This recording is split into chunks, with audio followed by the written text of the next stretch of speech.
no sentido de estabelecer alguns marcos, alguns pilares, né, para o século XXI e a educação.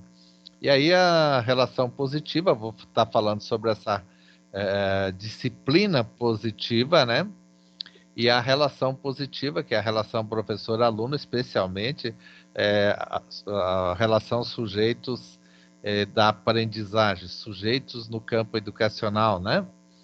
Então vamos iniciando aí nessa terceira semana e acreditando que já estamos com um grupo que está crescendo a cada momento aqui e vamos trabalhando e aí os que vão chegando vão se acomodando na sala, que é a nossa sala virtual, né? Então vamos falar de literatura e afeto. Os três objetivos vocês já viram lá no portal, né? Que é reconhecer a conexão entre literatura e afeto. Eu lembro a vocês que a gente fala, quando fala de afetividade, a gente está falando, na maior parte, quando fala em pedagogia, a gente está falando de Vallon. Vallon, Henri Vallon, vamos dizer assim, a vertente mais daquelas que a gente trata da afetividade, porque a aprendizagem está basicamente voltada para o afetivo, que aí nós trazemos Vallon para ajudar, não só Vallon, mas Vallon é um dos protagonistas desse teórico dessa área, né? Nós temos o cognitivo e o motor. Então, nós temos três aspectos da aprendizagem, que é o afetivo. Então, afeto é um dos pontos. O motor é uma forma também de você estar usando a motricidade, a inteligência motora, e também a cognitiva, que é aquela do pensamento, que é aquela que revela aspectos do pensar, né? Então, relacionar o conhecimento e os sentidos. Se fala muito na aprendizagem por quando que o professor vai conseguir a melhor aprendizagem. É quando ele consegue envolver o aluno, que ele dê resposta com os sentidos, os sensíveis sentidos do ser humano. Então, os cinco sentidos, quando eles estiverem todos voltados para a aprendizagem, ou algum deles com maior precisão, aí você vai dizer assim, poxa, professor, mas alguém que seja deficiente auditivo não vai aprender. Vai sim, ele tem maneiras de suprir esse sentido que está deficiente e vai achar outras maneiras, no caso a língua de sinais, que vocês já viram também. Identificar as emoções no percurso inicial para conhecimento. Emoções, leia-se nas emoções, leia-se afetividade, emoções, algo que se estabelece no psicossocial, algo que se estabelece no psicogenético, no psicoafetivo e assim por diante, no psicomotor, no psicocognitivo, né? Então, nós estamos trabalhando hoje nesse sentido da literatura e afetividade. Então, no desafio primeiro, você tem ali a ideia de que você. Eu havia colocado o desafio primeiro aqui, que ele vai estar tratando justamente quando recordamos das antigas canções de Ninar. Ah, isso mesmo. Ou das brincadeiras e cantigas de roda, imediatamente somos tocados pelo afeto. Então, conforme Lois, é quase como se reportássemos ao tempo das emoções da literatura oral. Então, a literatura nem sempre é só escrita, é a literatura oral. As cantigas de roda, as brincadeiras antigas lá que nós tínhamos, e tudo isso está voltado para uma literatura oral, né? E não só as histórias dos livros, que é a literatura escrita, né? Então, isso tudo atravessou os nossos sentidos, atravessavam os nossos sentidos, e sem nenhuma preocupação de ser compreendida. a existência desses conceitos era por nós ignorada porque era uma brincadeira, nós tratávamos assim. E, no entanto, éramos leitores e não sabíamos disso porque a arte nos era dada gratuitamente, sem mais complexidade. Diversas pesquisas e autores renomados revelaram que a literatura oral, a sua primeira fonte de contato com o livro e com o texto escrito. Então, entretanto, todos são unânimes ao associar essa experiência à outra. Esta história possuía um lugar especial que permanece até hoje na memória de muitas pessoas. Não somente pela beleza de seu texto, pela beleza de toda da cantiga, do verso, da história, enfim, de tudo, ou a alegria musical, mas por ter sido apresentado pelas mãos do afeto, por alguém representativo na minha vida de criança. E você tem uma experiência pessoal relacionada às histórias ouvidas na infância e o afeto? Imagino, aí o autor está dizendo, imagino que sim. Seu desafio é vasculhar sua memória e procurar nos cantinhos mais remotos a emoção que você sentia ao ouvir histórias, canções de ninar ou cantigas de roda. Escolha uma dessas memórias especiais para você e escreva qual foi a história ou cantiga que lhe marcou. Quem lhe contava essa história ou cantiga e quais emoções foram afloradas a partir daí.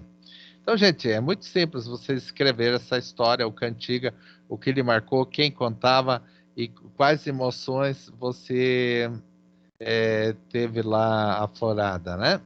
Então, muito bom esse desafio. Primeiro, que vai levar você a relembrar, fazer um remember aí, né? E até ter uma conversa lá com a mãe, com a avó. Então, enfim, nesse sentido. Então, o infográfico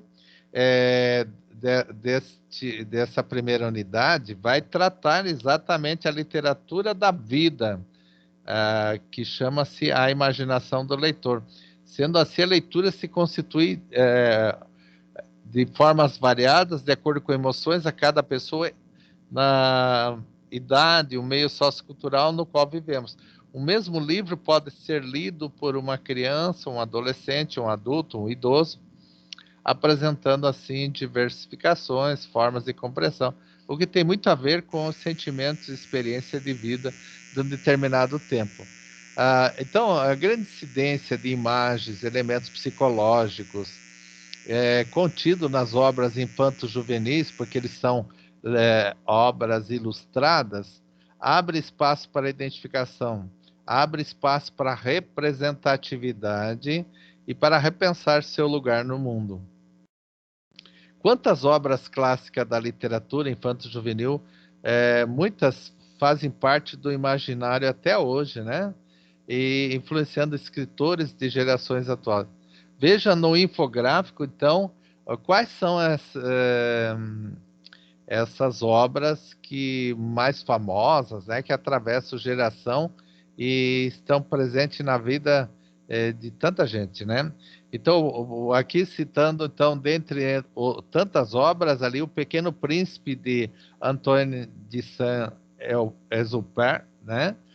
Que tratava de uma belíssima história de metáforas, que agrada até os adultos e também as crianças ao falar sobre amizade e perda da inocência. Já o outro citado ali, entre outros, Meu Pé de Laranja Lima, de José Mauro de Vasconcelos. É um romance juvenil que traz aí o amor e o companheirismo como fundamental para vencer os problemas. Aí você tem Alice no País das Maravilhas, de Lewis Carroll, né? E entre outras paranoias, enigmas e fantasia, uma menina e um coelho falante encantam gerações, né? E aí tem o Mágico de Oz, de Lindman Frank Baum, que trata aí do tema entre o mundo da fantasia e da realidade, de uma menina e seus amigos em busca do mesmo objetivo, encontrar o mágico de Oz. Então, entre outras, nós podemos ver outros livros que atravessam gerações, outras obras literárias, né, que atravessam gerações. E aí, nós seguindo aqui, vamos para do trecho que a teoria e prática na formação do leitor. Como que se forma um leitor infanto-juvenil? Como se forma um leitor iniciante, né? É, num, num tempo que não é mais dos livros, né? Então, para você ler aqui a teoria e prática na formação do leitor, aí literatura na sala de aula de Lena Lois, para compreender o poder das palavras na vida das pessoas. E aí o livro com essa capa bacana aqui, teoria e prática na formação do leitor. Então, o leitor é termômetro, é limite e ritmo para o livro. Ele é quem determina as direções da leitura. Escolhe pretéria. O que é preteria? Preteria é a pessoa pretéria que ela pode escolher outras coisas e não aquela. Então ele pretere, né? Prefere, também tem preferências, né? O mesmo livro descortina leitores diferentes. Um texto magnífico aos olhos de alguns pode ser apresentado como abominável para outros. Os leitores são tantos quanto são os sujeitos, e para cada um as razões para se envolver ou não numa leitura que possui raiz na intimidade de seus desejos. Então, chama atenção desde o princípio agora. Se você quer uma criança leitora, né, quer que uma criança se torne leitora, comece muito cedo dando de presente para ela livros. Ah, professor, mas elas gostam de brinquedos. Sim, gostam e deve ser dado brinquedo para eles. Mas cada vez que dá um brinquedo, dá um livrinho. Hoje nós temos livrinhos, né, de R$ 1,99. Nós temos livrinhos baratíssimos, né? E tem alguns ilustrados ali por menos de R$ 20, né? E aí você consegue estar demonstrando para a criança a importância, porque é um presente, né? Então, não só dá o brinquedo, como também dá o livro. Muito embora na hora que ela abra, ela dê mais atenção para o brinquedo do que para o livro, mas o livro também é um presente, né? Então vai ter algum momento que o livro vai ele vai estar na estante, ele vai estar nos espaços dessa criança, do quarto, de alguns lugares que ela brinca, que ela dorme, que ela estuda, né? E isso tudo vai fazendo parte do acervo dela. A princípio pode ser da decoração dela, mas depois vai se tornar tranquilamente um objeto de propriedade dela e que ela vai folhear, o que ela pode tomar gosto pela leitura, né? Então, o livro é objeto de desejos. Apesar de vivermos numa época onde a informática, as novas tecnologias, a eletrônica parecem galopar numa direção cujo horizonte ainda é turvo, quer dizer, para muitos olhares, todos os pesquisadores da história do homem, do seu processo de civilização, imaginam ser um caminho sem voltas. São unânimes em reconhecer no aparecimento do livro a maior revolução tecnológica do instrumento fundamental para o progresso. Então, o livro, para muitos, já foi a maior revolução. A escrita foi a maior revolução. O livro impresso, então, foi uma revolução tecnológica também. Mas hoje parece perder espaço. Talvez para nós, nascidos no meio dos livros, quem teve essa sorte, né? O fato pareça comum, banal. Entretanto, vasculhando os relatos dessa história, é imperioso observar os esforços, vindo na necessidade, sem dúvida, feitos pelo homem para chegar a um produto que fosse de fácil transporte e democratizasse a escrita. Esse é o livro que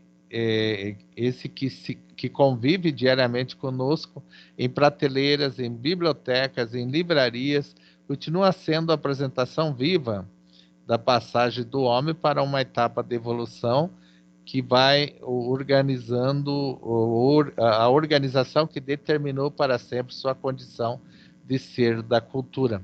Então, a cultura, ela vai ser registrada no livro. A cultura escrita, ela vai estar melhor identificada nos livros.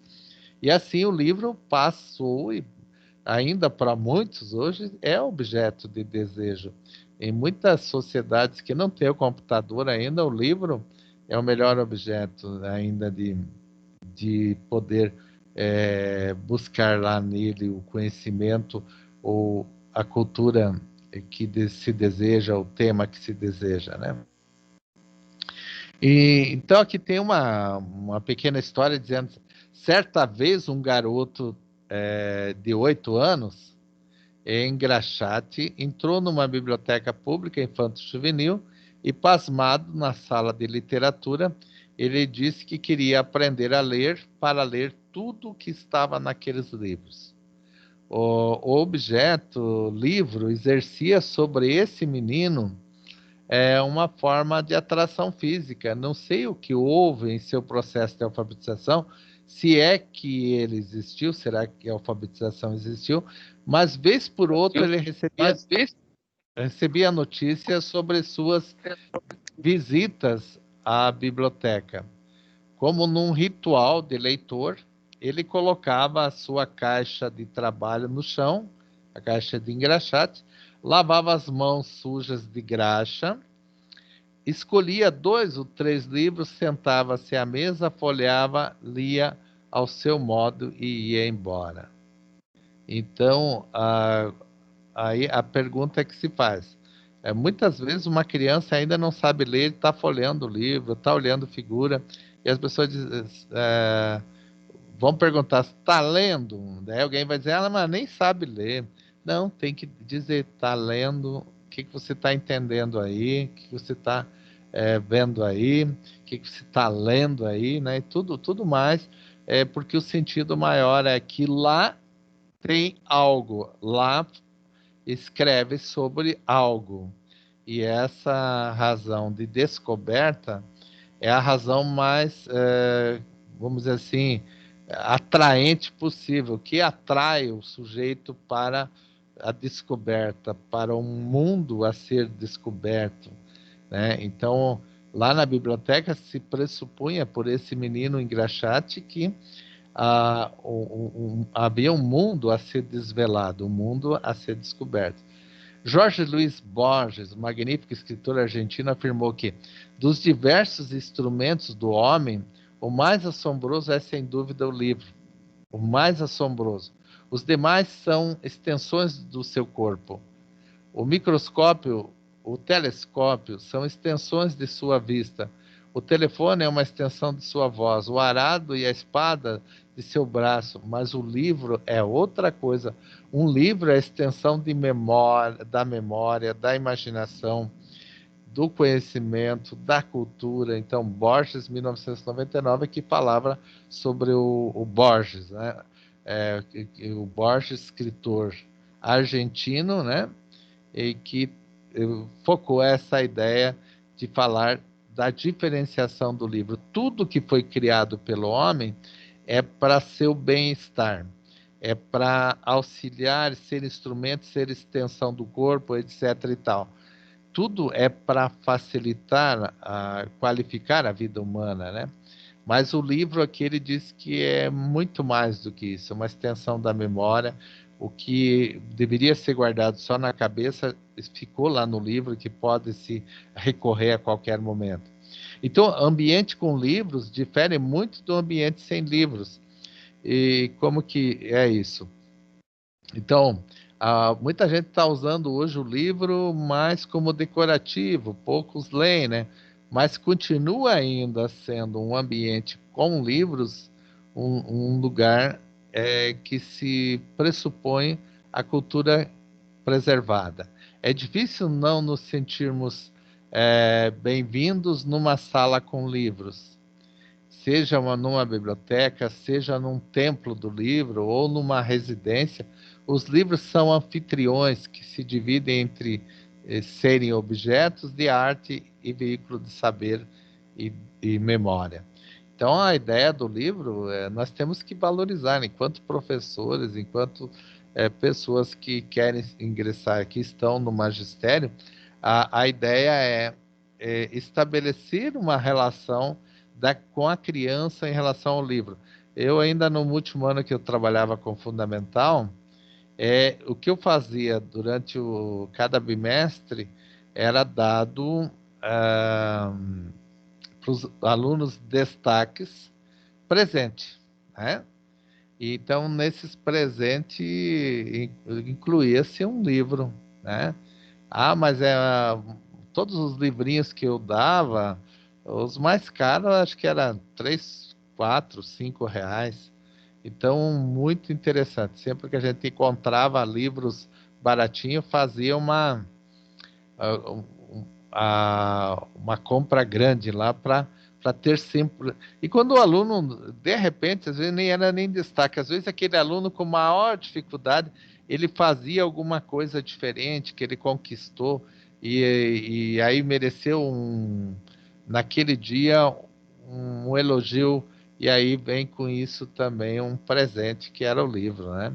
E isso estava fazendo uma diferença, né?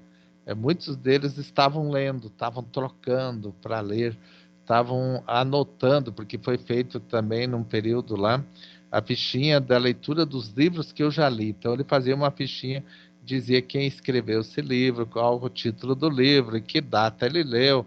E aí tinha gente que tinha uma porção de livros no mês já, que tinha lido e tal, e que já estava registrando lá. Então, que era outro destaque, né? E esse destaque de ter lido muitas obras já merecia. E o que ele fazia? Um pequeno resumo desse livro lá, falando um pouquinho, um parágrafo da história do que ele leu. E aí vamos para a unidade de aprendizagem 2, falando sobre os pilares, os 4 pilares da educação para o século XXI.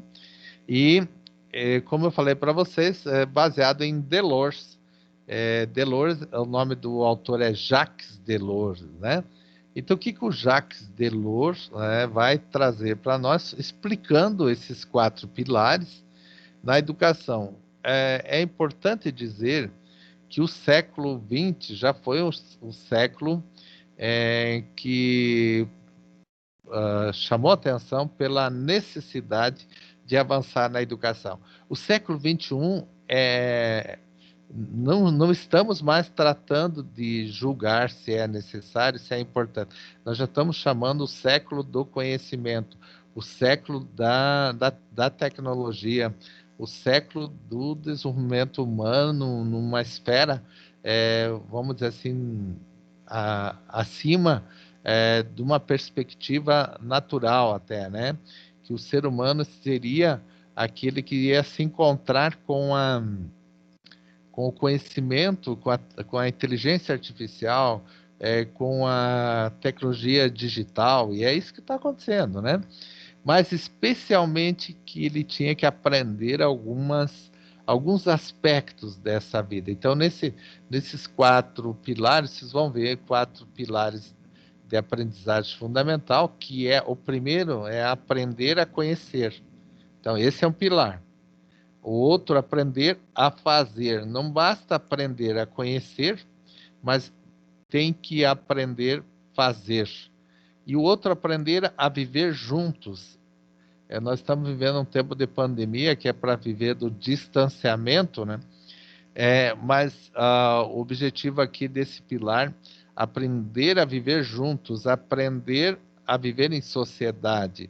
E aprender a viver em sociedade que quer dizer capacidade de estar no lugar do outro, capacidade de lutar pela paz, por exemplo, capacidade de ter uma educação para todos, capacidade de ter saúde para todos, trabalho para todos, e, enfim, constituir uma sociedade que estaria acima dos seus problemas,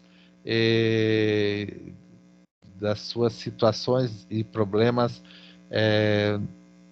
que são cotidianos ainda no dia de hoje, porque a barbárie, a falta de uma organização social leva a prejuízos, né? E a barbárie é a barbárie é a violência, a noção de quem pode mais chorar menos, aquela coisa toda, né? Então, a desigualdade, aquela coisa toda.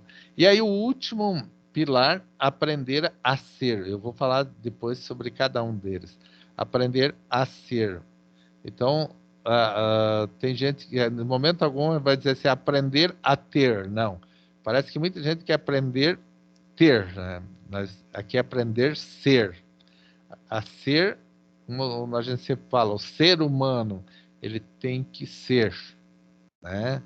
Ele tem que ser alguém especial, ele tem que ser alguém voltado para o conhecimento, tem que ser alguém voltado para a solidariedade, alguém voltado para tanta coisa boa nesse mundo. Então, relacionar os 4 pilares da educação com a mediação didática do professor. Então, o professor, na sala de aula, ele tem que ter conhecimento destes pilares. Por quê? Porque ele tem que agir conforme os pilares.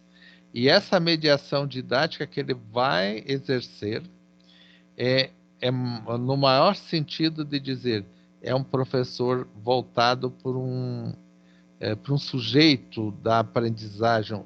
O professor ele é o ser humano que entende, que sabe trabalhar com outros seres humanos. E ele vai motivá-los, ele vai incentivá-los, né? No sentido de que não só o conteúdo é importante, mas o sentido de formação pessoal, de formação do sujeito. Então, nesse sentido também. Identificar a importância do trabalho interdisciplinar na promoção de uma educação fundada nos 4 pilares. Então, é isso que eu estava falando. O trabalho interdisciplinar. Muitas vezes, você vai lembrar de um professor lá que trabalhou com você há muitos anos. Mas você não lembra exatamente o conteúdo, mas você lembra algum exemplo, alguma forma de atitude desse professor, no sentido de ajudar, de corresponder às necessidades dessa turma e desses alunos. E isso realmente é o que fica da interação professores e alunos. E nesse desafio aqui, eu tenho, então, nós vamos falar sobre os 4 pilares. E aí diz assim, ó, você viu que os 4 pilares da educação, propostos por Jacques Delors, e fazem referência a 4 aprendizagens fundamentais no desenvolvimento global do ser humano. Portanto, o desenvolvimento deve ser no campo físico, no campo mental, cognitivo, atitudinal, social, emocional, espiritual de cada estudante. Veja quanto você precisa estar pensando no desenvolvimento do sujeito.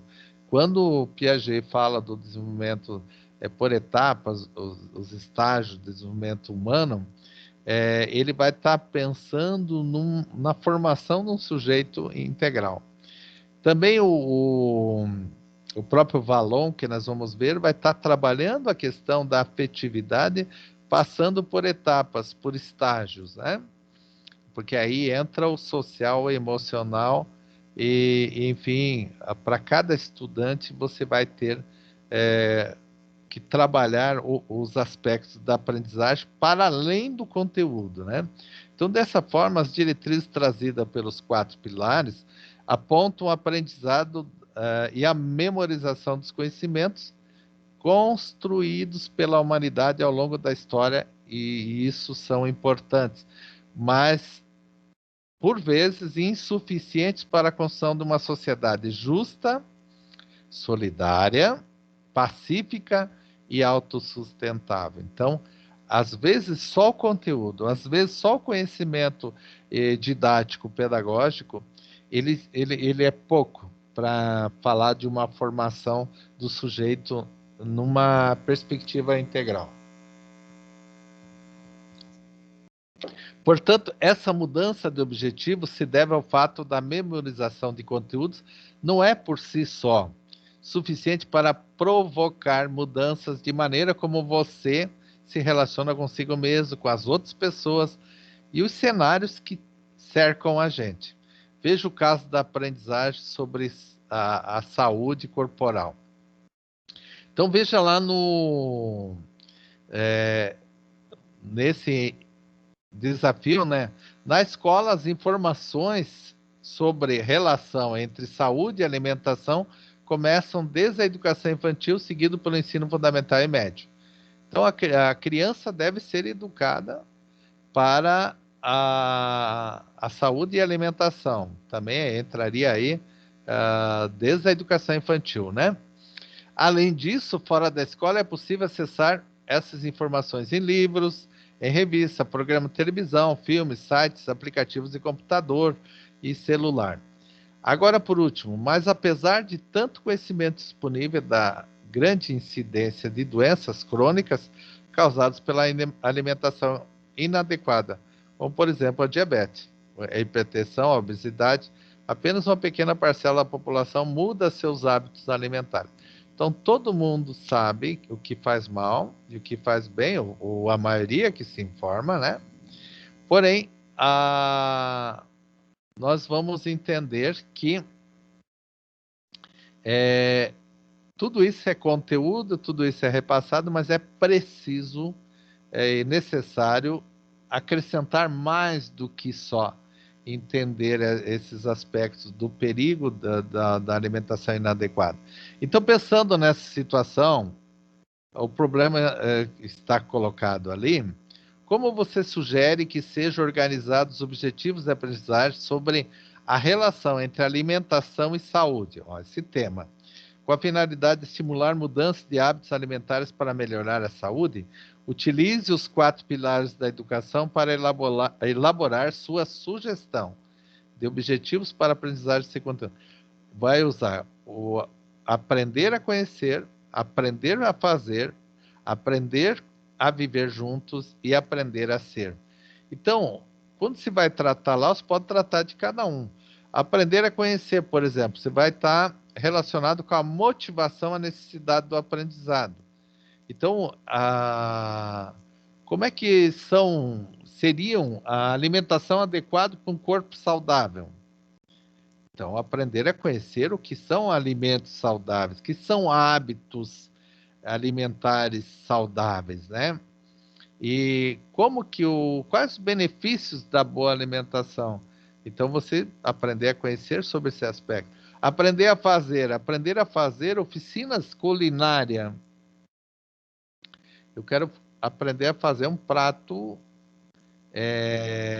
que seja uma alimentação adequada, que tenha o quê? Que tenha alimentos saudáveis, vai resultar numa prática do autocuidado aí, de você usar legumes, frutas, verduras, enfim, você vai usar aquilo que é adequadamente o mais recomendado para um corpo saudável, né?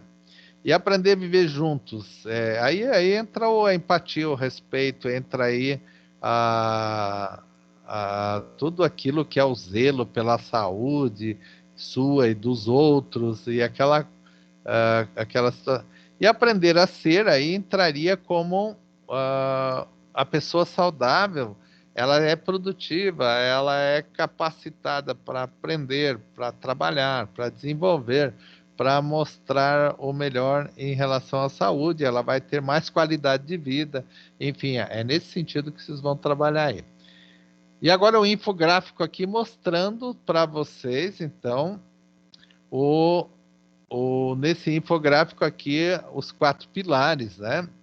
E aí aqui você tem, de novo, muito além do aprender a ler, escrever e contar, você tem, então, a aprendizagem fundamental que é focada na participação ativa dos estudantes no processo, na autonomia deles, na responsabilidade deles, os aspectos mais importantes como pontos de partida para uma formação humana.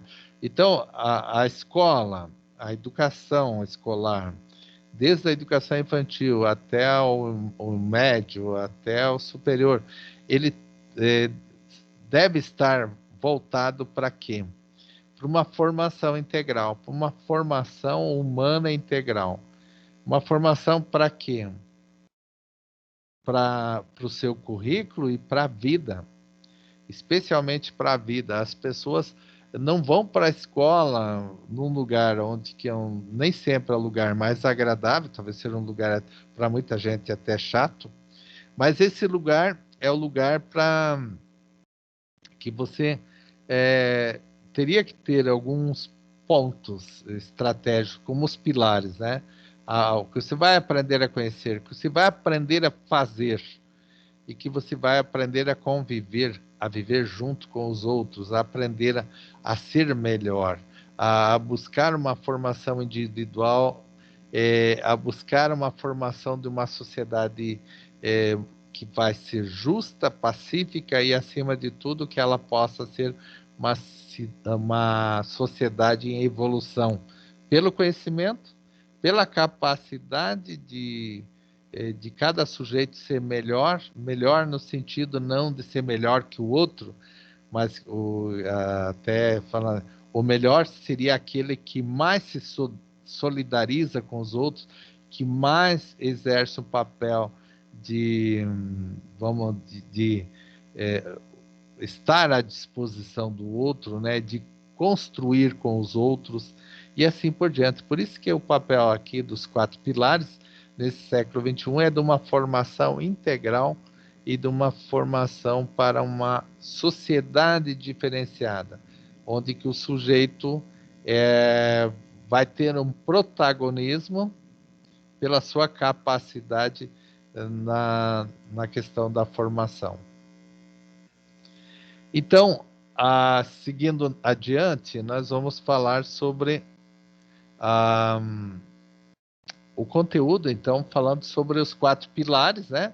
A didática, a formação profissional docente e essa relação dos pilares, permitindo que todos tenham conhecimento, que possam ter competência, atitude, que esse conhecimento possa gerar uma cultura de paz e de solidariedade e que a humanidade possa buscar um caminho da autocompreensão. Enfim, são caminhos diferentes daquilo que nós estamos acostumados. Então, falando de conteúdo dos 4 pilares de Jacques Delors, nós vamos falar sobre uma educação de formação para uma sociedade global. Hoje a gente não forma mais o sujeito para o seu local, para a sua tribo, para a sua região. A gente forma o sujeito e o planeta é o limite, né? Então ele pode ir para qualquer lugar, se ele tiver as oportunidades certas e as ferramentas certas, ele vai poder ser alguém que não terá limite mesmo, mas não ter limite é no sentido que todos os espaços são possíveis para essa formação global. Então, por isso que a escola não deve se preocupar somente em formar o sujeito para aquele conteúdo. Então, ela tem que formar a educação formal. Aqui na nossa escola ocidental, ela tem que trabalhar com aquilo que você conhece hoje. Então, surgiu na Europa essa tendência nos meados do século XVIII, com a preparação do ser humano para o mundo do trabalho, tendo sido difundida para a maior parte do globo. Segundo Aranha, historicamente, a maneira muito simplificada, a escola tem seu foco principal no desenvolvimento da habilidade da leitura, da escrita, da contagem, da memorização, atendendo às diretrizes principais, que é instruir as novas gerações para conhecimento acumulado ao longo da história e formá-la para viver na sociedade atual. Então, às vezes, nós estamos ensinando um conteúdo que nem sempre o aluno vai utilizar. Portanto, nós teríamos que estar nos preocupando que só o conteúdo, que só a memorização desse conteúdo, só o conhecimento acumulado ao longo da história É importante? É importante, a cultura tem de ser descoberta, desvelada e trabalhada, sim, mas só isso não. Nós temos que pensar num sujeito contemporâneo, num sujeito capaz de enfrentar o seu tempo com a capacidade de construir e autoconstruir-se nesse sentido do conhecimento, da cultura, enfim, da vivência e da qualidade do sujeito nessa vida em sociedade. Então, pensando a necessidade de formar pessoas que seriam capacitadas para viver numa sociedade ágil, de saber tão amplos e facilmente acessível, Delors e a comissão concluem que cabe à educação a responsabilidade de formar as novas gerações. Então, o que é isso? Formar no sentido acadêmico, no sentido escolar, no sentido é, da preocupação com o sujeito integral. Eles se preocupam não somente com a formação para viver bem, mas para viver em harmonia, construindo uma cultura de paz que melhora a vida de todo mundo. Veja como Delors, Unesco 2010, se refere à importância da educação. Eles colocam, perante os múltiplos desafios que são suscitados pelo futuro, a educação surge como um trunfo indispensável para a humanidade ter a possibilidade de progredir na consolidação de ideais da paz, da liberdade, da justiça social. A comissão faz questão em afirmar sua fé no papel essencial da educação para o desenvolvimento contínuo das pessoas e das sociedades, não como um remédio milagroso. A educação não é um remédio milagroso, mas é como uma via, como um caminho, certamente entre outros caminhos, embora mais eficaz. O serviço de um desenvolvimento humano mais harmonioso, autêntico, de modo a contribuir para a diminuição da pobreza, da exclusão social, das incompreensões, das expressões das guerras, das opressões e das guerras. Então, nesse sentido, é que se vai ter um foco diferente. Nesse sentido, os objetivos da aprendizagem segundo os 4 pilares. Os 4 pilares da educação pretendem modificar toda a estrutura da aprendizagem escolar. Se anteriormente o foco era a memorização e o trabalho individual, Delors propõe agora um trabalho de equipe, por isso que na escola a gente está muito ligado, aqui na Senspec também vocês vão fazer o trabalho do review, vocês podem fazer em equipe, né? Que promova o autoconhecimento, a percepção sobre os outros, sobre o mundo e sobre as consequências das ações de cada um nas relações humanas. Veja a seguir as características principais de cada pilar. Então, aprender a conhecer. Você se relaciona na percepção da importância do conhecimento. Esse conhecimento para o desenvolvimento, para si e dos relacionamentos que você tem na prática da vida, para a melhoria do ambiente em que você vive, e por meio do conhecimento é que você vai entender por que as coisas se organizam de maneira como estão e como seria possível melhorá-las ou interagir com elas para que houvesse essa melhoria. Aprender a fazer se refere a colocar em prática o que você aprendeu com o estudo. Assim você vai comprovar que suas escolhas e ações diárias, o conhecimento adquirido realmente podem fazer a diferença na sua vida. Isso vale de maneira como você se relaciona consigo mesmo, com seu corpo, com seus sentimentos e com o seu plano de vida. Então, tudo isso entra aí no aprender a fazer. No aprender a viver, estaria associado à capacidade que você tem de se colocar no lugar do outro. Isso nós entendemos por empatia, entender suas escolhas, expressar palavras e ações, mesmo que não concorde com elas. Muitas vezes eu não concordo, mas eu respeito. A palavra respeito estaria assim, numa ação, né? Uma palavra e ação aqui que você colocaria no aprender a viver, é viver com os diferentes. E viver com os diferentes nem sempre é algo tão simples, né? Então, aprender a viver, o terceiro, falta um, né? E o aprender a ser, que significa ter convicção que você tem fraquezas, mas você tem virtudes, que você tem capacidade para se modificar e melhorar, que você reconhece que suas crenças, seus valores são uma opção pessoal e não a verdade absoluta, né? Existe coragem em você, mas existe também humildade. A sua verdade pode até ser questionável, justamente porque você vê o mundo com base nas suas experiências, na sua história pessoal, na sua cultura, assim como todo o resto da humanidade. Então, aprender a ser é aprender a se ver também nesse contexto, né? Em que somos um misto de tudo, né? De nossa cultura, que envolve valores e crenças, do nosso conhecimento, das experiências de vida, da capacidade de poder interferir nas coisas, de poder modificar, alterar, etc. e tal.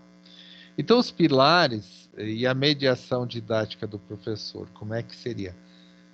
A mudança nos objetivos da aprendizagem. A escola influencia definitivamente a prática didática do professor.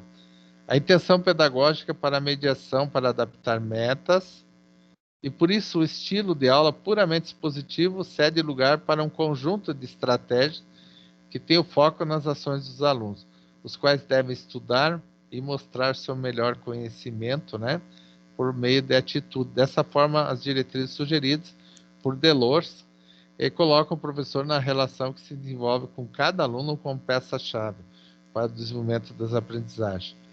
Então, nesse sentido, o Delors não anula de maneira alguma, nenhuma, a necessidade do ensino de conteúdo escolar. Então, o conteúdo escolar continua sendo uma necessidade,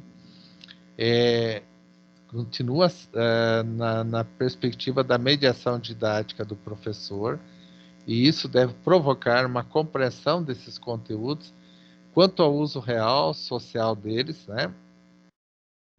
E o desenvolvimento das capacidades para construir uma cultura de paz, dependendo do exercício repetitivo e contínuo de superar conflitos de pequenos grupos, de saber expressar, então, de ter consciência das consequências diretas ou indiretas da ação de cada indivíduo.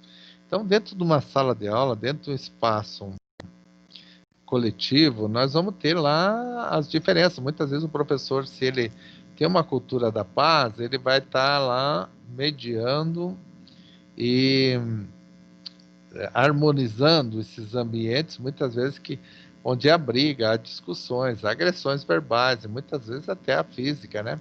E aí precisa estar desde ali já não impondo, mas de alguma forma mediando e contrapondo, fica melhor, as noções que o aluno possa ter em relação a, a atos de rebeldia ou de agressão, etc. e tal, porque às vezes o mundo que ele vive na própria residência pode ser um mundo desse fator, né? Onde que aquela máxima de gentileza gera gentileza e violência gera violência, né? Então, sabe-se que a educação da formação integral precisa trabalhar com esses aspectos. Então, vamos para a unidade 3, pensando aqui nas relações positivas, que nós estamos falando dos 4 pilares. Agora vamos falar de relações positivas. Nessas relações, nós vamos colocar o afeto e motivação na sala de aula.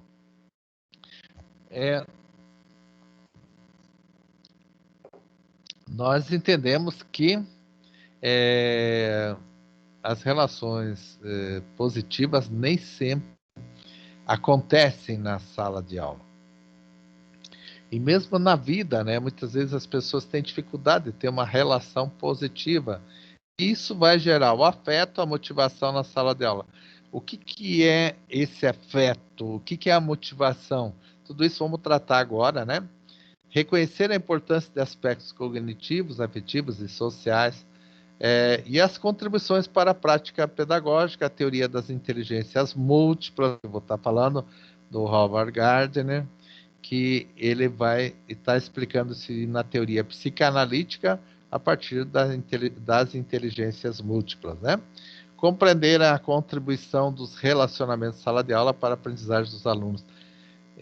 É importantíssimo que as pessoas se sintam bem no ambiente que estão para poder progredir ali.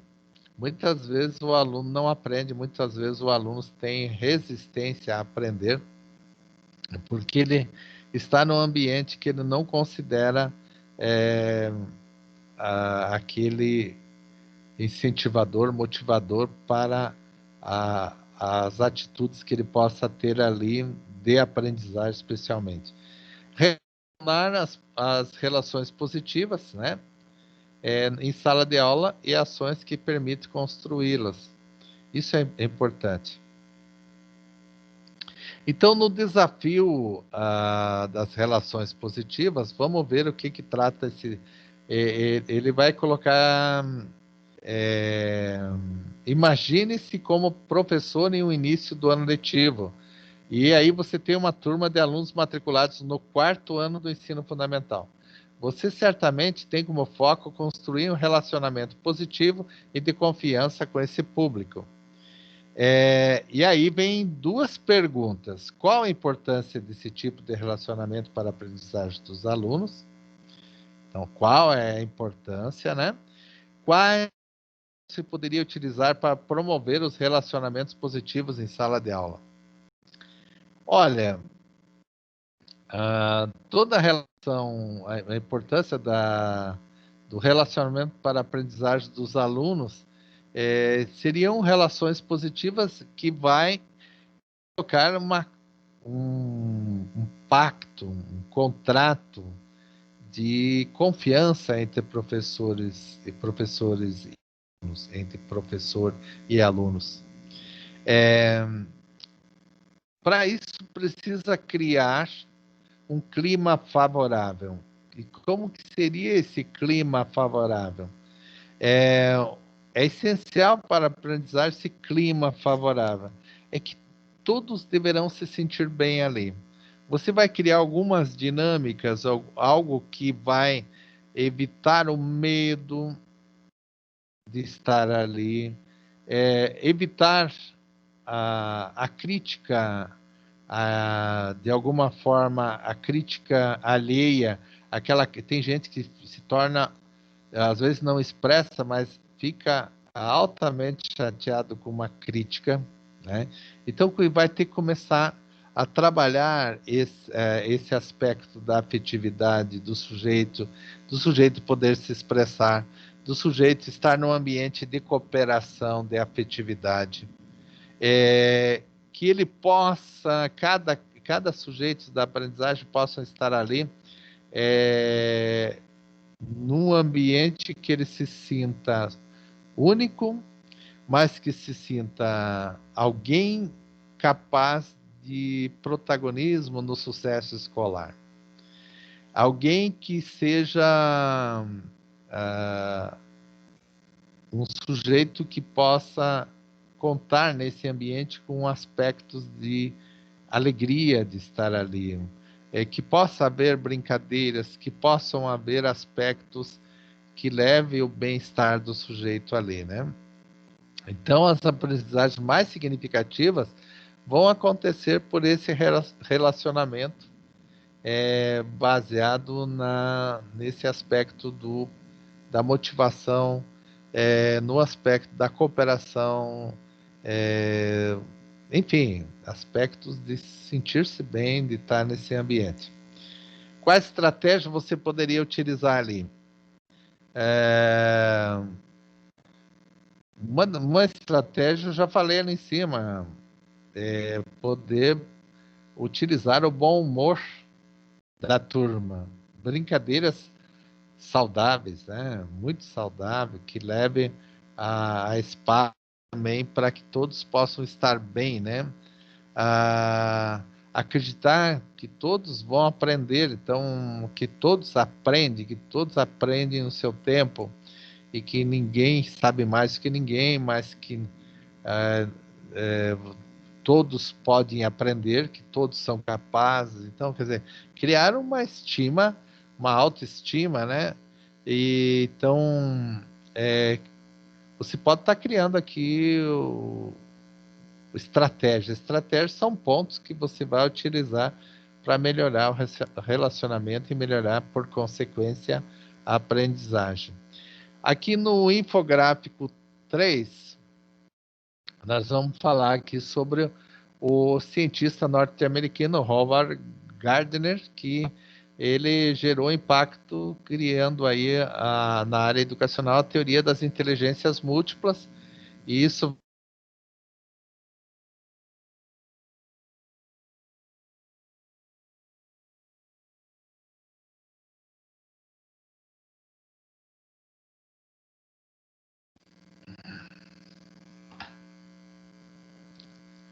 Então, volto aqui então. Parece que a minha internet quase quis cair aqui, então.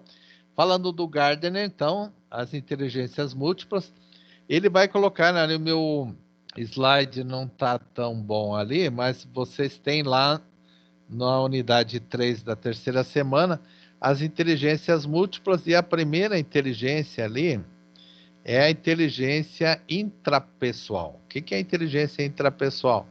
É aquela que vai inspirar outras pessoas através de suas ideias e seu carisma. Intrapessoal é aquilo que você é, aquilo que está dentro de você, aquilo que está como as mais desenvolvidas aí é a empatia e a reflexão. É aquilo que você tem de melhor e que você, nas tuas ideias, no teu carisma, você vai expor. A outra ali é a inteligência musical, são aptidões que você possa ter, que você possa tocar instrumentos, que você possa aprender a tocar instrumentos, né? E são aptidões desenvolvidas pela sonoridade, pela musicalidade. Isso necessariamente não é só para quem possa tocar, que é um estágio a mais, um instrumento, mas também aqueles que gostam da sonoridade, que trabalham a musicalidade, né? E isso ajuda muito as pessoas, né? E a terceira ali, inteligência espacial. Seria uma capacidade de imaginar a criação gráfica do desenho de imagens em 2D, 3D. E essa aptidão está desenvolvida na criatividade e na sensibilidade. Já tem outra inteligência chamada inteligência lógica. Ela é a capacidade de resolver problemas complexos por etapas ou por partes. Essa aptidão é uma capacidade de memória, de raciocínio, especialmente raciocínio lógico matemático. Depois tem a inteligência motora, que eu falei para vocês, que é um movimento de harmonia e precisão. Então, que aptidão seria essa? A expressão corporal seria para dança, porte, etc. e tal. O reconhecimento do espaço tridimensional, e aí nós podemos encontrar, então, pessoas com habilidade motora, que são muitas aí, muitas áreas da dança, do esporte, de capacidade de usar o corpo e com essa expressão corporal bem desenvolvida. A inteligência interpessoal. Lembra que eu falei de uma inteligência intrapessoal? Intra é tua, é empatia tua, a ideia, a criatividade tua. Agora, interpessoal, inter quer dizer fora. É a capacidade de identificar qualidades das pessoas e extrair o melhor delas. Então, inter é do outro, né? Coordenado do trabalho em conjunto. São aptidões de liderança e de relacionamento. Então, quando você tem capacidade de se relacionar bem com o outro, estaria aí a inteligência interpessoal. E a inteligência linguística, que é aquela capacidade dos pontos de vista alheio. Aí você vai estar tendo como aptidão a oralidade escrita. É a capacidade de usar a língua, não a língua que está dentro da boca, mas a língua vernácula, a língua que você fala, que você... Então você vai oralizar, vai escrever, vai utilizar melhor os termos, etc. e tal.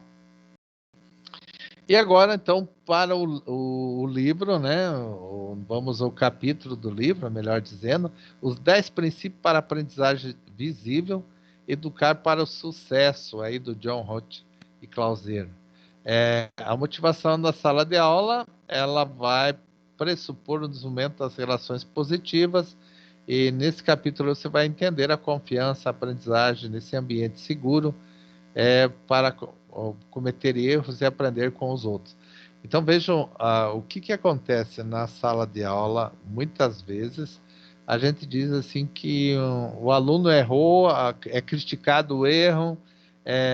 Então, educar para o sucesso é reconhecer que o erro, cometer erro é importante para aprender também. Então, se eu errei é porque eu não sabia o certo ainda.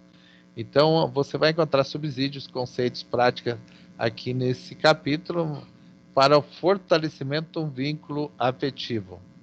Então, o que tem de especial aqui? Eu vou construir um relacionamento de confiança, é aquilo que se pede para que a aprendizagem ocorra num ambiente seguro para cometer erros e aprender com os outros. Então, volto a dizer de novo, o erro é construtivo. O erro é ponto de partida e não ponto de final, né? Errou, pronto. Não, o erro é a reflexão e o ponto de partida. Esse cenário que pouquíssimas crianças não têm medo quando precisam fazer sua primeira apresentação em uma aula, não há opção disponível para um professor em situação como essa. O aluno pode dizer, estou ansioso, e se esquecer o que eu tenho que falar, e se eu errar, e se os colegas rirem de mim, ou não consigo fazer isso, todos esses comentários podem sinalizar que eles precisam de ajuda. Não faz a diferença quão meticulosamente o professor discutiu a apresentação com a criança de antemão. Toda a teoria vai por água abaixo quando chega a hora da apresentação. A criança precisa de uma atmosfera de confiança que lhe dê uma sensação de segurança e que possa fazer a apresentação. Então, veja, nós temos um mundo que, em muitas culturas, não é facilitado para que as pessoas possam tirar sua inibição, desenvolver a expressão da oralidade, a expressão corporal, etc. e tal. Então, com o tempo, o que é preciso fazer? Para que você melhore essa confiança na comunicação e na apresentação, tem que começar muito cedo na escola, né? Por isso que aquelas homenagens que se fala muito, né? As homenagens na escola. Sempre os mesmos alunos que vão se apresentar porque os outros têm vergonha e não se apresentam. É importante que cada professor vá olhando o que pode desenvolver no sentido de diminuir a inibição do sujeito. Tratar de procurar desenvolver uma aptidão que está em cada pessoa, mas aí precisa de uma atmosfera de confiança, que a pessoa possa sentir segurança, porque tem alguém apoiando e que vai tratar também com os demais alunos que não vão rir do erro, porque ninguém é perfeito, não vão ficar criticando ou tirando, fazendo gracejo, etc. e tal. Então, na relação professor-aluno, muito se sabe que uma das percepções mais fundamentais da pesquisa é a relação positiva entre professor e aluno. É essencial para o sucesso da aprendizagem. Então, a relação positiva, como seria?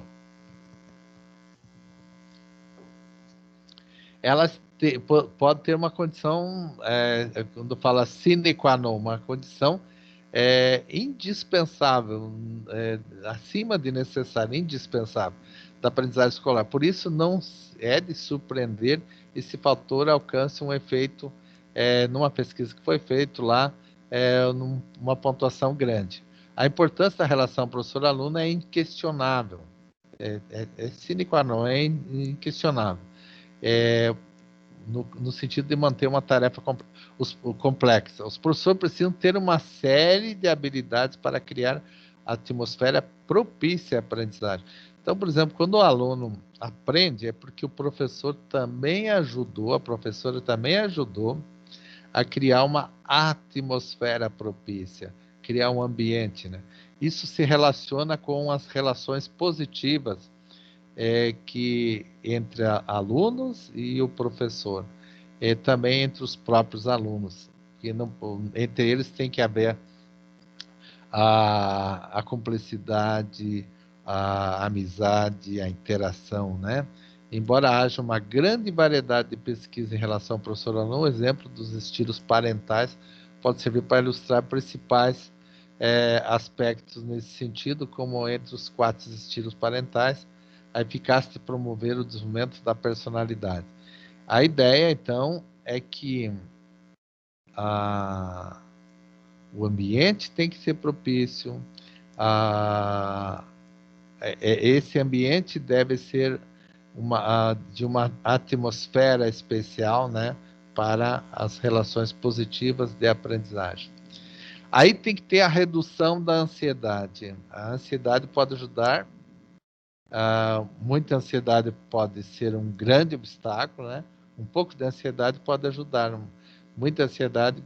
O que é um pouco de ansiedade? É uma preocupação com aquilo que vai acontecer, que eu quero fazer bem feito. Então, um pouco de ansiedade não tem como evitar. Mas muita ansiedade pode atrapalhar e vai atrapalhar. Na última circunstância de muita ansiedade, em geral lutamos, resistimos ativamente, somos desobedientes, criamos uma distração, uma perturbação, ou fugimos, não participamos, evitamos nos envolver e demonstramos tédio, né? Então, a ansiedade, eu diria assim, que tem que trabalhar nesse ambiente também. O efeito camaleão, o poder das regras e o poder de regras e rituais. As regras e os rituais fazem parte de todas as comunidades. São uma característica distinta das culturas. Então, elas orientam, elas inspiram confiança, mas também elas criam um sentimento de pertencimento e de comunidade. São uma expressão de valorização mútua.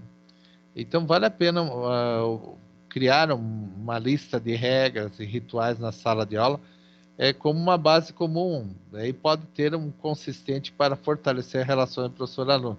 Essa lista pode e deve incluir coisas simples, como o ritual de começar a aula todos os dias, como uma saudação, concluir como uma despedida, ou o ritual de terminar a aula todos os dias com bilhete de saída para celebrar a aprendizagem do dia.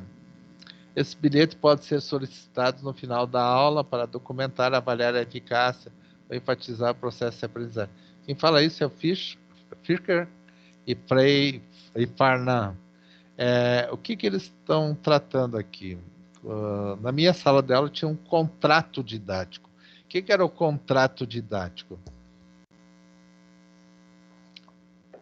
Era uma lista de regras do que podia e o que não podia na sala de aula.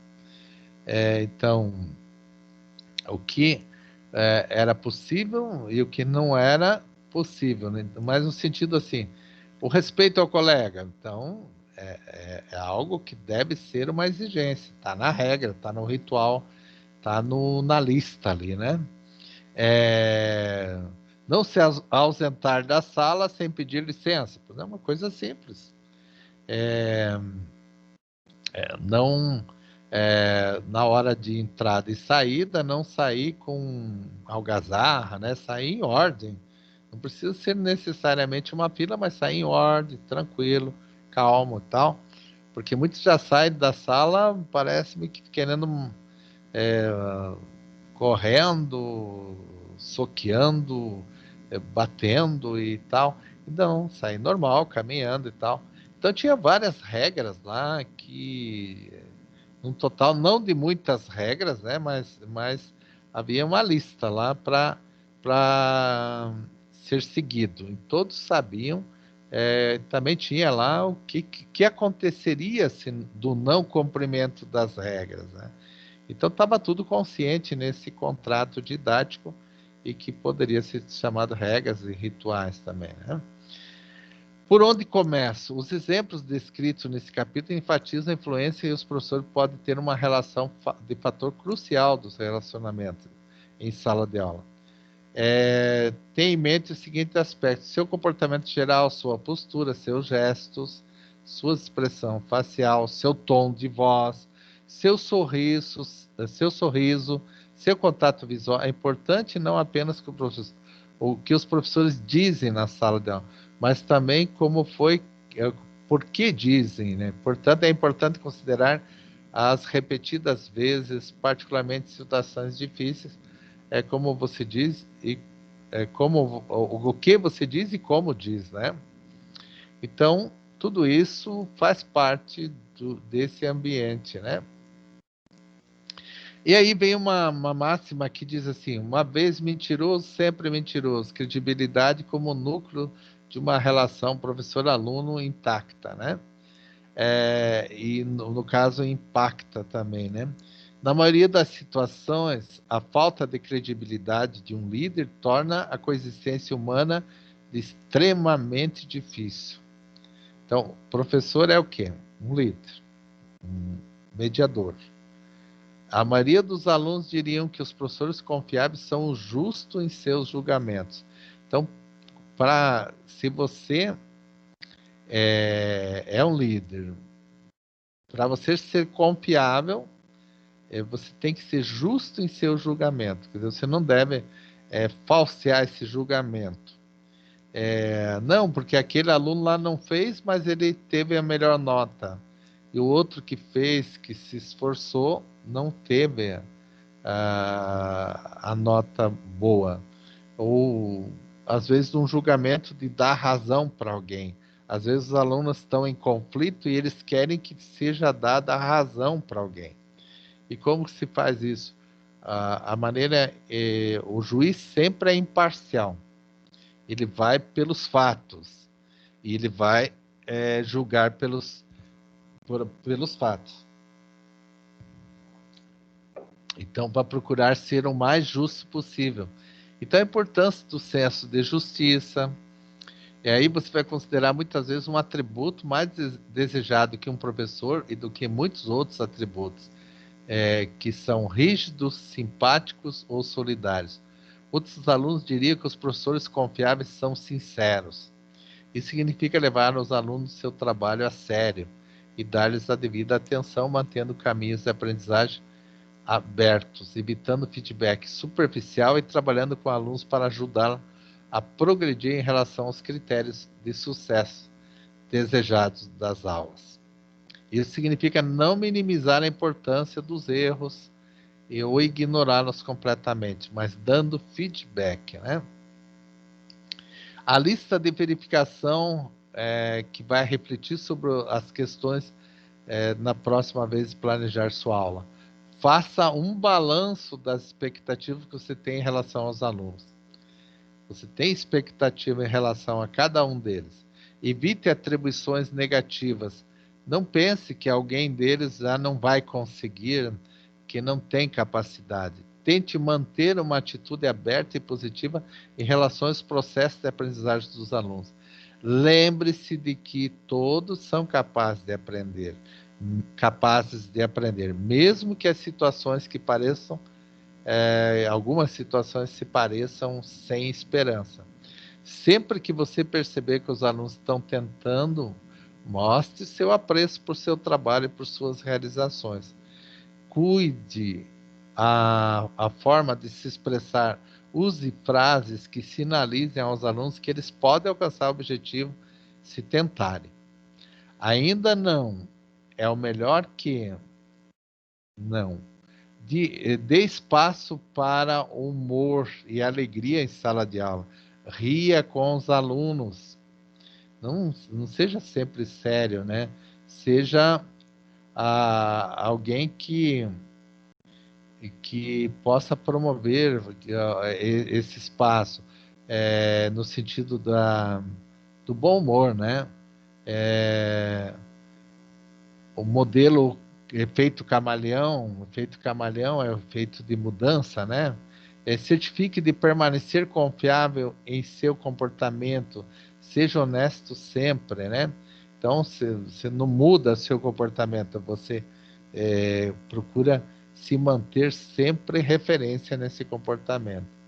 Então, veja alguns requisitos, uma lista de coisas para você, na hora de planejar, demonstrar que você é alguém que lidera essa turma, que é confiável para ela, que é sincera enquanto o desejo de querer que eles tenham uma formação humana integral, né? Que você está do lado deles, mas não no sentido para encobrir, para omitir, mas no sentido de lutar por aspectos que sejam importantes, no sentido de fazer com que eles sejam melhores a cada dia, mesmo que isso signifique, muitas vezes, um embate, né? Muitas vezes uma situação de que fique meio deslocado com a escola lá e tal, mas sempre seguindo regras, sempre seguindo o jeito certo de ser, né? E aí vamos para a quarta unidade, que vai falar da disciplina positiva voltada na psicologia da aprendizagem. Então, vamos identificar ações mentais para a aprendizagem e reconhecer o processo de formação e memória, e também a disciplina positiva no aspecto social, afetivo, fundamental para a aprendizagem. Então, aqui, ó, no primeiro desafio, vamos no desafio da quarta unidade. Sônia é uma professora do terceiro ano do ensino fundamental e sua colega de trabalho de uma escola pública, né? No início do ano letivo, já nos primeiros dias de aula, ela pôde perceber uma certa dificuldade de organizar uma rotina com a turma e alunos para a qual foi designada. Como profissional dedicada e comprometida, a Sônia está em busca de novos referenciais que possam auxiliar no grupo de estudantes. Quais seriam suas sugestões para que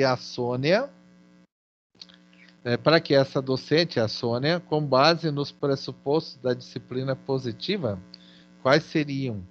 Então, você teria aí como auxiliar ela e o grupo de estudantes dela, né? Então, nas percepções de empoderamento, percepção no sentido de ter sucesso na escola e na vida, como é que seria isso? Então, vamos falando mais sobre como você poderia ajudar.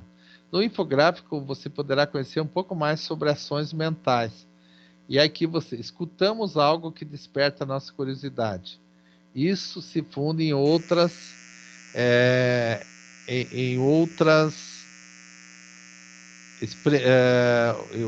coisas que sabemos ou experimentamos.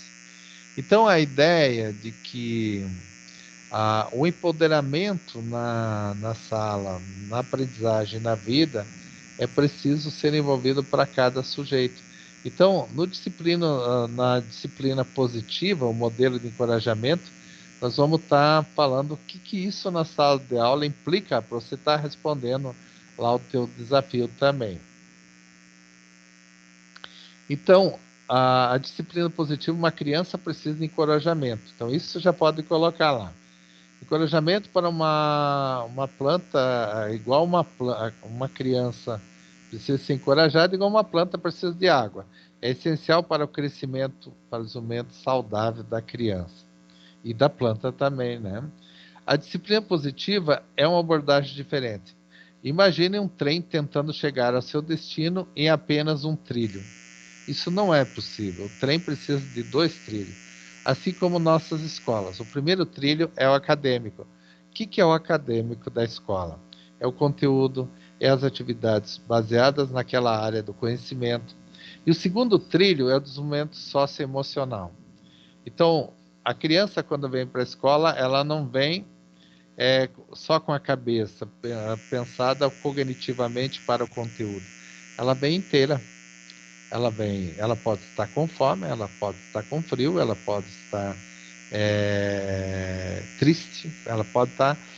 O socioemocional dela pode não estar exatamente no trilho certo. No, e esse trilho pode estar meio torto, né? A disciplina positiva é composta por métodos que convidam os alunos a focar nas soluções, em vez de serem receptáculos de punições e recompensas. As escolas que têm utilizado esse sistema integrado, os 2 trilhos lado a lado, relatam os desafios do comportamento que diminui que a excelência acadêmica aumenta. Então, quando o socioemocional está bem, o, o acadêmico o que é o acadêmico? É toda aquela questão da escola, do ensino e da aprendizagem. Se você está perguntando se gostaria de seguir a abordagem da disciplina positiva em sua sala de aula, aqui estão algumas perguntas para você considerar. Você quer que seus alunos sejam capazes de tomar decisões? Então você tem que trabalhar para que eles aprendam a tomar decisão, porque hoje em dia, no mundo do trabalho, em muitas áreas, as pessoas estão procurando no currículo pessoas que sejam capazes de tomar decisões. E não pessoas que são totalmente mandadas, as pessoas decidem por elas, né? Você quer que seus alunos aprendam a resiliência? O que é a resiliência? É a capacidade de insistir sempre na busca do melhor, né? A resiliência da digital hoje. Tem gente que diz, eu tenho dificuldade, então eu não quero nem. Não. A resiliência é estar buscando na tecnologia e cada vez mais aprender naquilo que ela vai tornando mais complexa.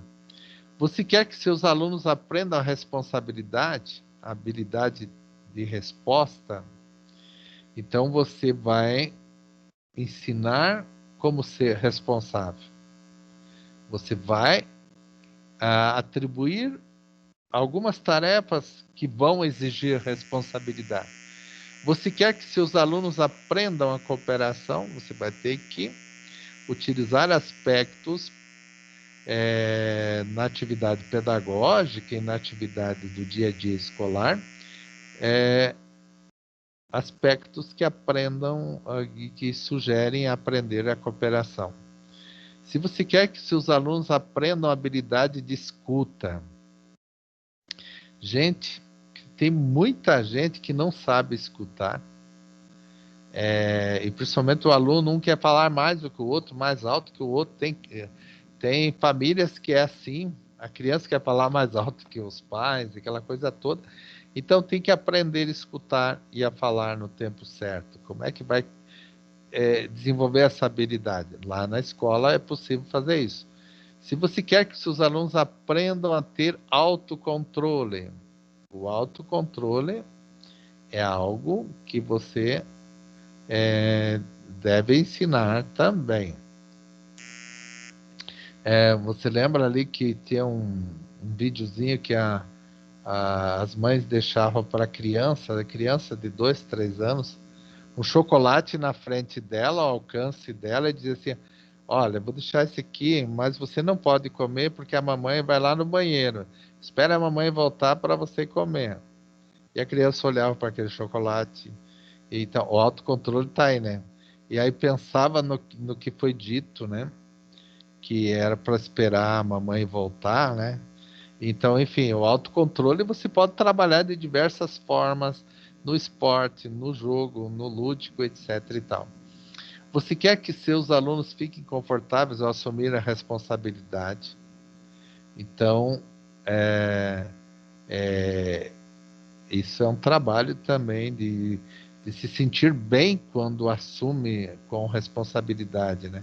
Às vezes alguém fez alguma coisa e todo mundo está se eximindo daquela situação porque é uma situação não adequada. Então, quem assume a responsabilidade disso?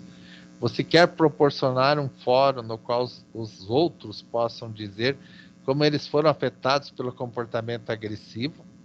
Então, às vezes, tem um exemplo de agressividade, vai criar um fórum de debate lá, e cada um vai se manifestar em relação a esse comportamento agressivo. Você quer ajudar os alunos a aprender a reparar erros que ferem os outros? Então, houve um erro.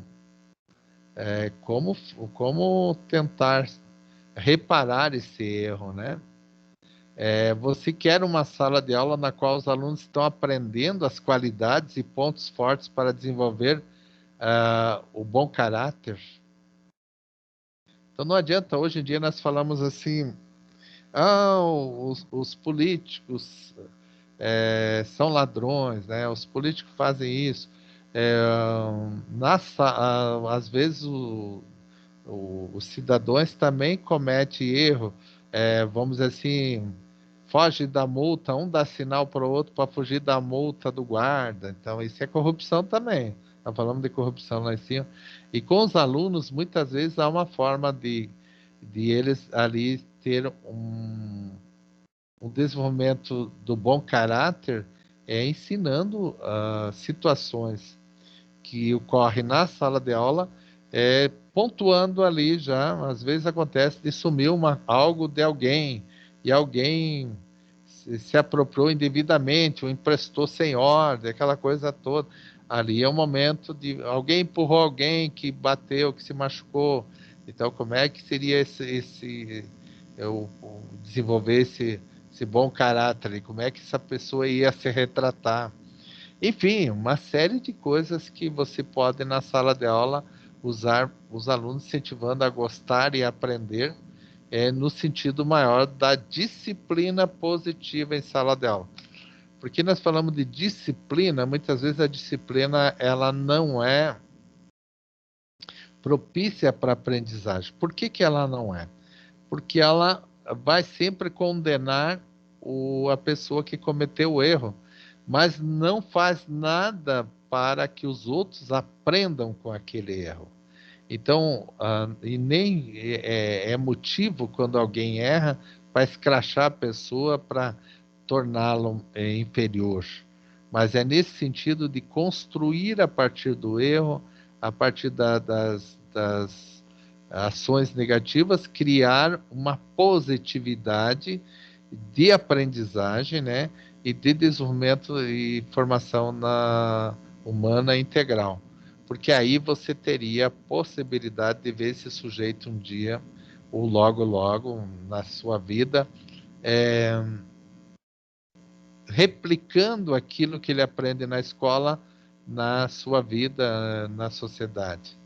E aí você vai encontrar pessoas que eram, às vezes, terrivelmente mal educadas, que se educaram, que se comportaram e que hoje desenvolvem atitudes bacanas, bonitas na sociedade. Então, aí que você vai encontrar que essa escola fez bem, essa escola formou o ser integralmente, um ser humano integralmente. E aí, três percepções de empoderadoras que ajudam as crianças a ter sucesso na escola e na vida. Sempre dizer para eles que eles dizer para eles mesmos, eu sou capaz. Eu contribuo de maneira significativa, eu sou genuinamente necessário. Eu uso o meu poder pessoal para fazer escolhas que influenciam positivamente o que acontece comigo e com minha comunidade. Então, eu vou sugerindo que esse empoderamento é de um líder, de alguém desde muito pequeno que vai se tornando alguém indispensável, mas não só no sentido da arrogância, mas no sentido da cooperação e da interação, da melhor participação. Há 4 habilidades que são empoderadoras que ajudam as crianças a ter sucesso na escola e na vida. Eu sou disciplinado e tenho autocontrole. Então, eu tenho disciplina e tenho autocontrole. Então, 2 aspectos importantes. Eu posso trabalhar com outros de forma respeitosa. Então, quer dizer, eu sou alguém confiável, né? Eu entendo como o meu comportamento afeta como o meu comportamento afeta os outros, né? Então, quando eu coloco dessa forma, eu vou estar apontando que eu entendo que o meu comportamento afeta os outros. Mas eu disse 4 e só tem 3 ali, né? Então eu vou falar a quarta. Eu posso desenvolver sabedoria e habilidades de julgamento por meio da prática diária. Eu posso desenvolver sabedoria e habilidade de julgamento por meio da minha prática diária. Então, quer dizer, eu tenho 4 habilidades, e especialmente para o sucesso. Então, nada é simples e fácil. Tudo precisa de esforço, de capacidade de reflexão e de atitude, especialmente, né? Então, o sujeito ele já está predisposto, ele está pontualmente organizado para ser colaborativo, para fazer sucesso, para empoderar-se diante do sucesso na escola e na vida. Então, esse sujeito está buscando uma formação. Então, juntando tudo isso aí, a disciplina positiva é eficaz quando os professores estão dispostos a abrir mão do controle sobre os alunos. Então, eu não preciso controlar os alunos. Eu preciso trabalhar com eles de forma cooperativa. Os professores que aprendem a fazer isso, aprendem a fazer mais perguntas e dar menos sermões, desenvolvem uma verdadeira curiosidade sobre os pensamentos e opiniões dos seus alunos. Quando os alunos são encorajados a expressar suas opiniões, eles têm escolhas em vez de ordens. Eles usam habilidades de resolução de problemas em grupo. A atmosfera de sala de aula melhora e se torna um exemplo de cooperação e colaboração e respeito mútuo. Então, às vezes você já chega condenando. Aí se você chegar perguntando, por que você fez isso? Você fez mesmo, né? E aí você vai ouvir as respostas que você vai já tendo um embasamento para poder depois finalizar e dizer o que está de errado, o que está de, de inadequado ou adequado nesse sentido, e pode tratar com todos um problema que é coletivo também. Então eu cheguei aqui nessa imagem da neve de 2013, né? Que não veio hoje, mas está muito frio, né? E eu quero conversar com vocês para que vocês, nós estamos, olha, muita gente já me abandonou aqui, eu tinha 12 participantes aqui, não. É que vocês podem fazer perguntas ou abrir aqui o espaço para vocês. E quero falar também daqui a pouco do momento review de vocês, né? Muito bem, alunas, aluna só, não tem nenhum aluno hoje. Podem abrir aí o microfone e dizer alguma coisa, perguntar se vocês, o que vocês puderam, gostaram dessa disciplina, Pedagogia do Afeto, o que ela ajuda vocês, o que não. Pode ser? Olá, quem vai falar?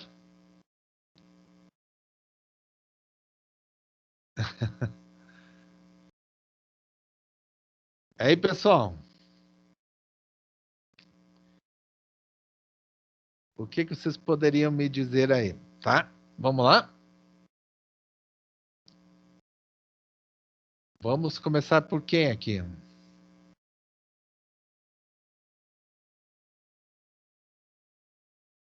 Bárbara, você tá aí, Bárbara? Ah, aqui, a de Papanduva, é isso? Oi, professor. Diga. É a Oi, Fabiana. Fabiana. Então, muito legal essa disciplina, né, do nosso mês, essa pedagogia do afeto, bem interessante. A disciplina positiva também, nossa, eu nunca tinha ouvido falar, muito legal. Ela entra nesse contexto aí. É muito interessante. Essa aí ajuda todos nós, é para a vida mesmo, né? É muito interessante. Então, você tem alguma dúvida, Fabiana? Não, eu já postei o meu momento review Já postou? Que também. bom, é isso que eu ia Já, perguntar agora. eu já postei ontem. Eu Professor. fiz sobre o conceito de Piaget, o sensório motor. Muito bom. Tá aqui o conceito piagetiano sensório-motor. Tem o pré-operatório, sensório-motor. Pode utilizar sim. Professor, sabe me informar como é que vai ser a prova outra semana agora? A prova outra semana vai ser de segunda para mim é segunda a sexta, né? Ou segunda a sábado, não sei ainda. Segunda a sexta, com certeza, né? Mas você teria 3 horas para fazê-la e seria 5 questões. É melhor que você faça no computador, né? E não Sim. deixe, só abra aquela página como eu já havia falado esses dias, né? E não deixe abrir outra janela ali, né? E você pode trabalhar. Mas é bom que você acredito que vocês conseguem trabalhar em menos de 1 hora, conseguem resolver. Mas não se precipite, vão com calma, tá? Para resolver essa prova, que a princípio esse mês 5 questões, tá? Então, é tranquilo. E o review você já fez? Já fiz, já enviei. Já enviou também. Então tá bom, Angélica. E a disciplina, gostou dela? Achou que ela Bem bom. Ajuda? Sim, É, com é certeza. uma disciplina que ajuda a prática da sala de aula mesmo, sabe? É E daí como, como a gente vai porque iniciar os estágios, né? Achei isso. interessante. Não, e também porque muita gente só reclama muito do comportamento dos alunos. Aí você já entra trabalhando essa ideia do respeito, da cooperação mútua, enfim, de uma série de condições da disciplina positiva. O que é disciplina positiva? É você construir espaços que são harmônicos, né, no ambiente da sala. Sim. Mas então tá bom, professor. Muito obrigado por me esclarecer aqui. Tá certo. Mas então a prova semana que vem. E na sexta eu vou estar aqui. Se vocês quiserem tirar mais alguma dúvida. E outra coisa, o portal, continuem resolvendo lá que o portal vai dar uma nota para vocês. Não, o professor não. O portal vai dar uma nota pelas atividades que vocês realizam lá. Tá bom? Tá bom, então. Obrigada. Nada. Mais alguém quer falar? Aproveite aí que tá. Estamos nessa sexta fria, mas estamos em casa, né? Alguém mais?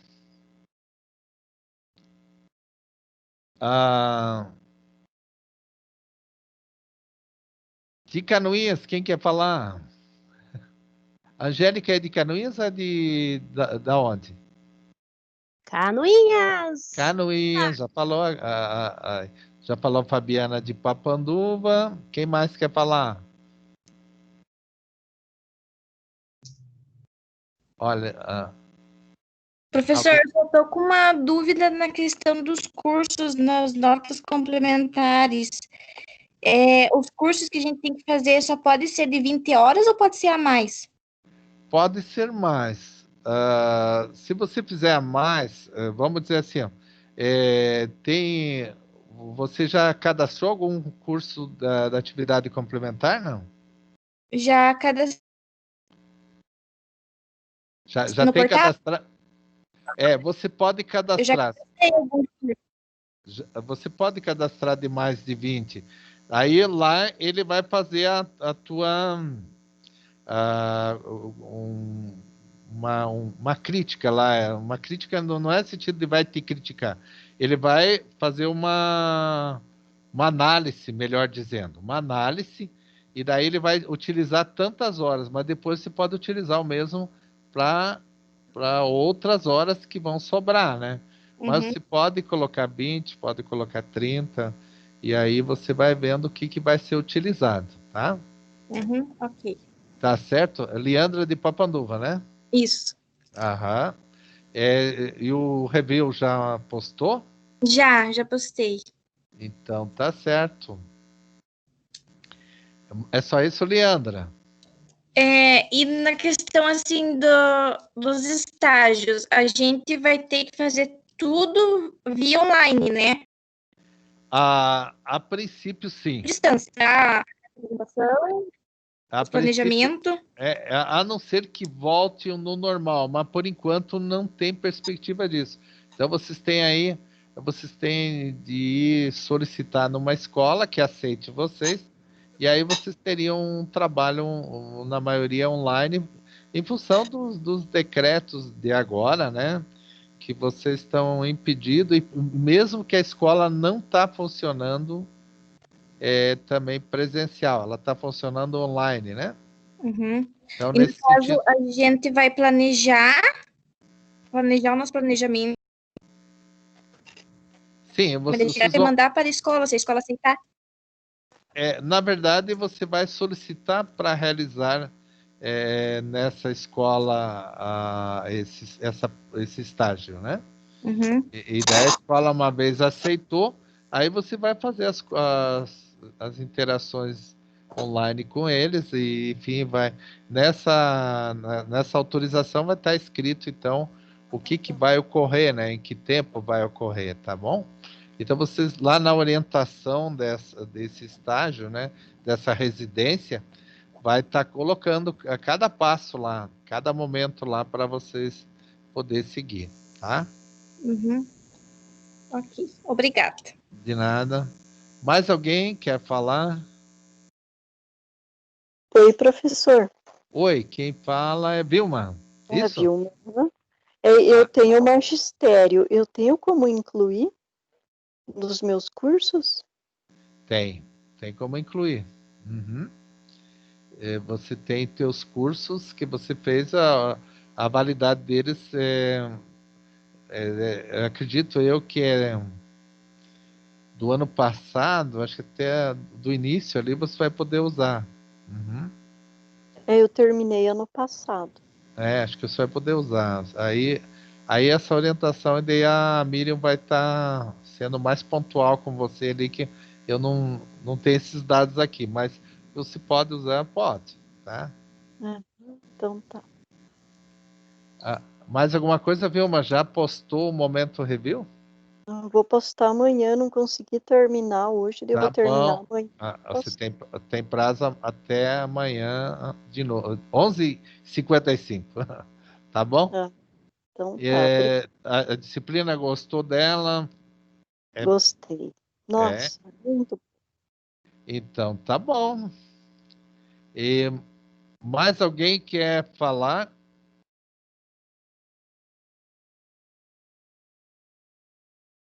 Olá, pessoal. Mais alguém deseja falar?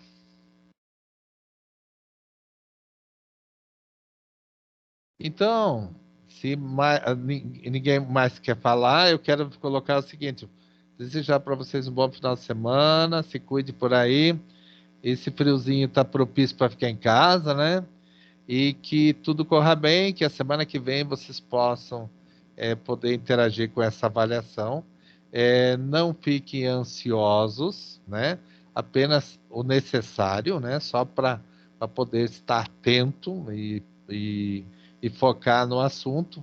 estejam bem preparados nesse sentido, dê uma olhada em cada tópico ali, e que vocês possam conquistar o sucesso aí, e que a gente conversa. Na próxima sexta eu vou estar aqui no online também, tá bom?